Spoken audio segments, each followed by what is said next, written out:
Remember the logistics of getting from one hotel to another hotel. Take the toll on me because I have no way of getting from one hotel to another hotel. And then I had tons and tons of stuff. Had I been able to just get everything done, but when I got sick, I was just like, oh my God, you tell me my mom's gonna die yesterday, and now I'm sick as a dog today. But it started off sick as a dog, but I knew I was getting sick and I was right. And weeks later, I was still sick because I didn't go to the doctor because I didn't want to. I wanted to try to get better on my own. The fact is,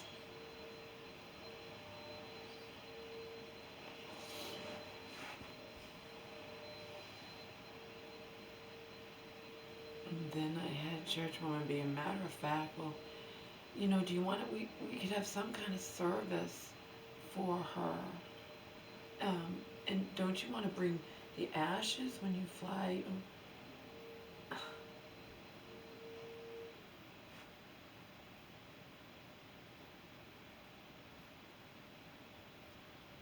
All I'm thinking is, oh my God, I still have to pack. I still fucking have to pack. And now, and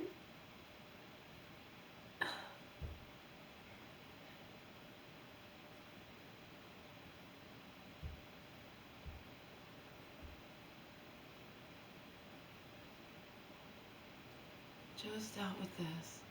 He knows. He's like, if your mother dies, you are going, the grief is going to just consume you, Laura. I know. And I still have to pack. I still have to pack up our life, our home. Once I got sick, it was like, and in the end, Churchwoman was justifiably mad. She's like, you've had all this time. What's wrong with you? And it's like kicking a somebody that's like already like down on the ground and dying and just, I don't know. It took me forever. I don't know why. It just did.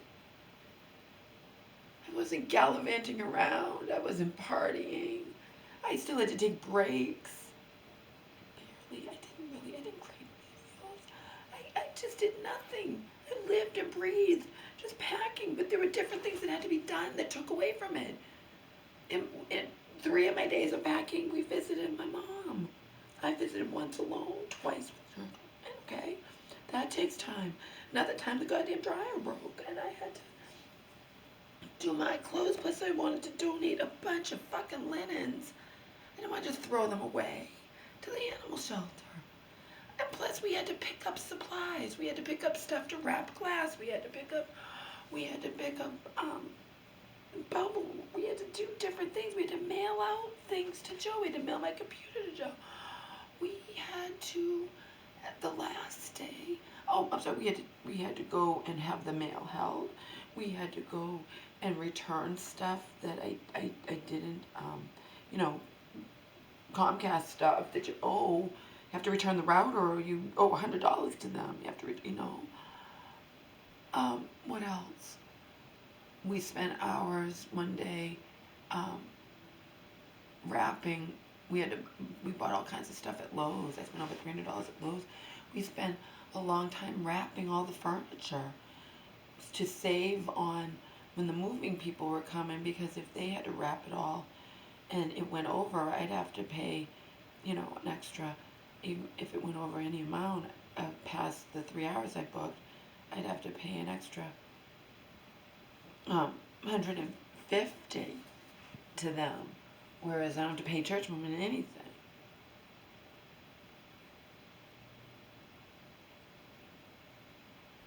In the end, though, because she helped me so much from beginning to end, I wouldn't have survived it. I know that I wouldn't have. And if something had happened to me and I got hurt, I hurt my back, I hurt my foot. one thing that nearly happened to me, and then, things happen in this life. What would the new owner have done? He didn't have the keys. I didn't give him, he wanted the keys. He wanted all this stuff that I found out that I shouldn't even have had to do anything. I shouldn't have had to pay that month's rent. It should have just been a contingency where you're not going to have the house. It's not supposed to be, I'm supposed to feel grateful you're buying my house. If I need extra time to pack up, I'm doing it all myself while grief-stricken for my mom. But anyway, because I'm such a hoarder, such a pack rat, such a whatever, and so is my mom, just so much crap. I reached into a bag of crap, and there was in there, I could have sliced open my hand and that would have been it, okay? So he's sitting there putting pressure on me and traumatizing me and tormenting me and all that because I had unwittingly didn't know and had signed things where he could come and work on his home within reason while I was still there because I didn't know what it would entail. I didn't know I would get sick. I didn't know. Yeah, I couldn't predict the future. I didn't know. And in the end, I just needed to get out on time. And did I get out on time? No. No. Me being me, I lost my credit card and had to spend the night in the home that had no curtains on it because we took the curtains. I didn't care about most of the curtains, but he treated me bad, so why am I going to keep the curtains there? And it was worth mailing them out, even for my ones that I bought at Wayfair, my blue ones that were expensive in my bedroom. I liked those. So we just sent them all, along with a whole bunch of other stuff. In the end, I spent over $500 that the stuff would have fit on the pack rat container. I mean, I wouldn't have done my computers, so that I would never put on the pack rat container. So you figure. So I spent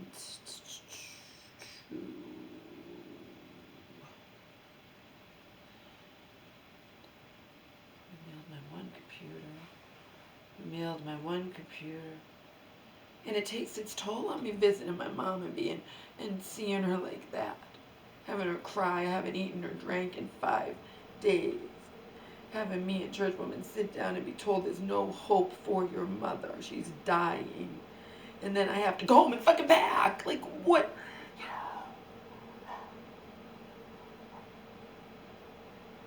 Every fucking second I wanted to fall apart. I wanted to fall apart. Like, I wanted to just give up. Just be beside my mom. Not in the same unit, of course, because mine would be psychological and hers is physical, but still. So in the end, when church woman, it's the final day. She's like, I don't want to be going to this hotel late. You need to be done with this. Yeah, that wasn't going to happen. Then she's yelling at me. And then I'm like, there's nothing I can do. I did the best I could. I didn't sleep. These last days, I still had more to do after the pack rat container took what it could take because they were done in 2 hours even though I booked 3. And I was still packing up stuff. And I was on 2 hours sleep. I didn't sleep the night before. It just took way longer. I've done it before and it didn't do, yeah, I know. Not because you're perfect, but because you have God in your life and you're not overwhelmed. You don't get overwhelmed in the way that my Job does as well, because he nearly died packing up his home all by himself. And he's like, do you think my family offered to help me? They know I'm all alone. They know I'm buying a new house and have to do this all by myself. You think they offered to help me, Laura? No, of course they didn't, Joe. We are in the same boat regarding that. It's hardly the only thing we have in common. Does he care that he's never going to have sex or love or anything with experience that type of intimacy with another human being in his life? No. He's on a higher plane than me. He doesn't care. We have that in common, but he doesn't care. I do. It doesn't matter. It's all, I'm hardly alone, especially these days. Especially these days. You can wish for that or whatever, and there are people who can have it and people who can't, and people who try to have it and it bites them in the ass. They end up hurt or abused or worse or worse or worse.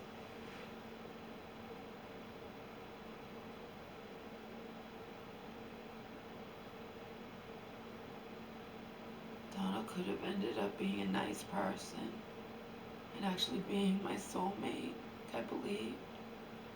And instead, unbeknownst to me, I was in for 11 years of hell. 11 years of hell. Not physical hell. Emotional, psychological hell. Torment.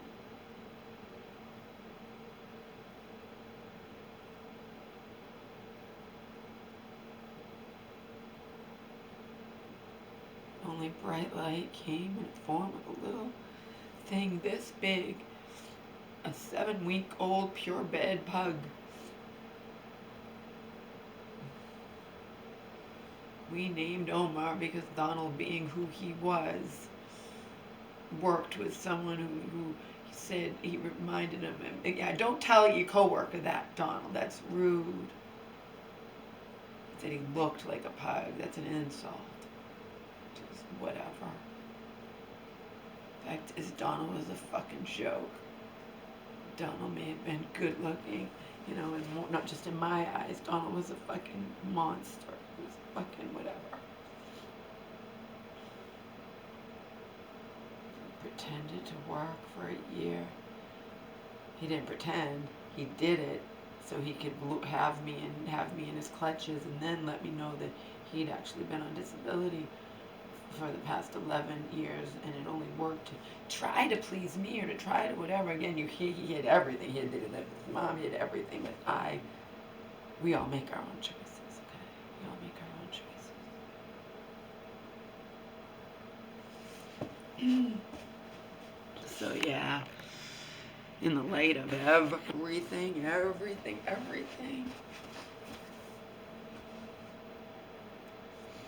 I'm going to consider myself damn fucking lucky if I can get me and my mother safely to Joe for good, whether or not we buy a house with him or buy a house alone, or, you know, the options are dwindling. And then we have church women, you know, you should just go and just rent for a couple months and this, that.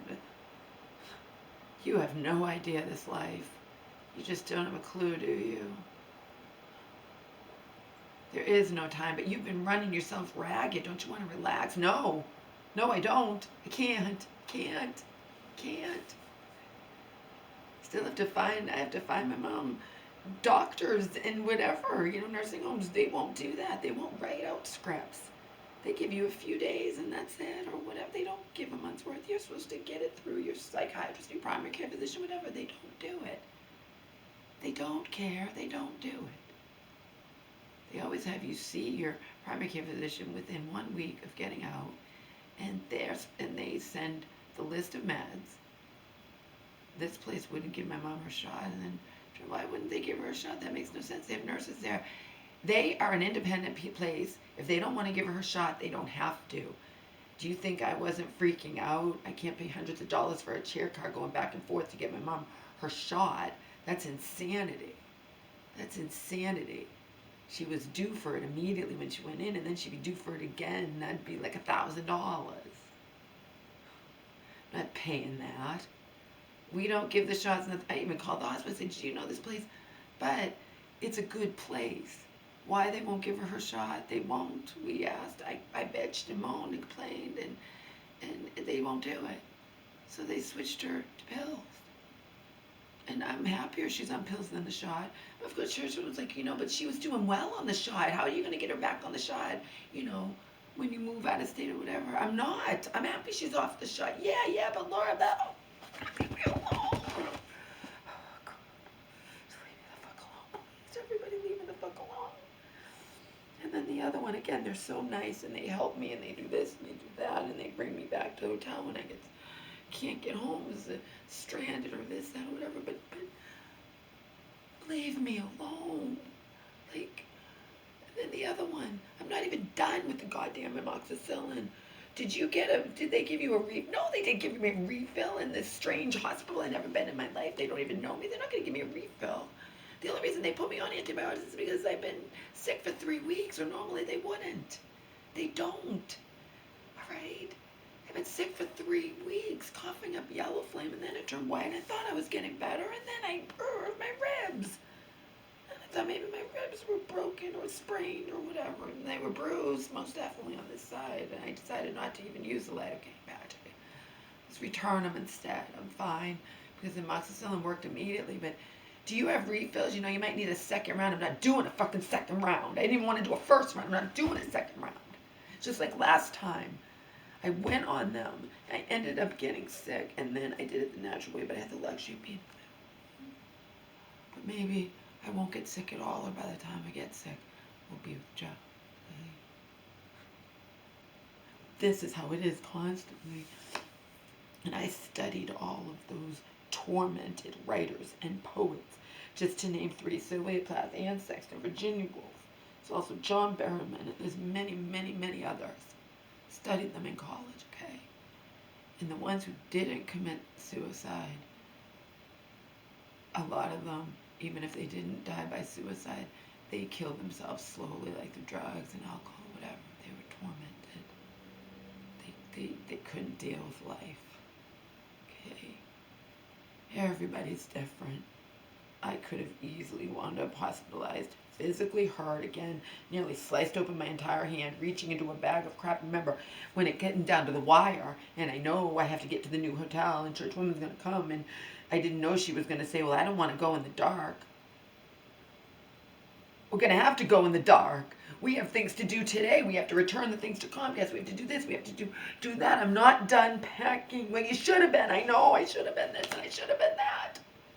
Oh, well, my mom told my mom's going to die, and I'll have to plan her funeral. Like, my life is just like this, continuously.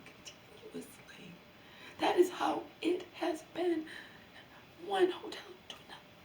Just everything, just. But I did get my mom into a good place. They wouldn't give her a shot. Now she's on pills. I'd rather her be on pills. I even was saying, it's, they've been for so many, they put her on that shot a long time ago because it makes someone like her accountable that you have to go and get your shot rather than, remember, she used to just be on that. She wasn't on all this other stuff, and it kept her accountable, so she has to, I think, and then they just kept it up, I don't know. And then they kept increasing it every time she went into a mental hospital, they kept increasing it. But it's been working good for her, I don't care. We're not going to put her back on. It's only been a month, though, Laura. It's only been 5 weeks. It's only been this. It's only been that. I know, but that's the way it's going to be. I don't care. Leave me alone. Leave me alone. Leave me alone. You have saved my life. So was the other one. Well, you really might have to go on another round of antibiotics. Did they give you? No, they didn't give me refills, and I'm not doing it. I'm not even done with this fucking round, and you're talking about this, and then, everybody, they're helping you, and they're saving you, and they just want to tell you what to do every fucking step of the way.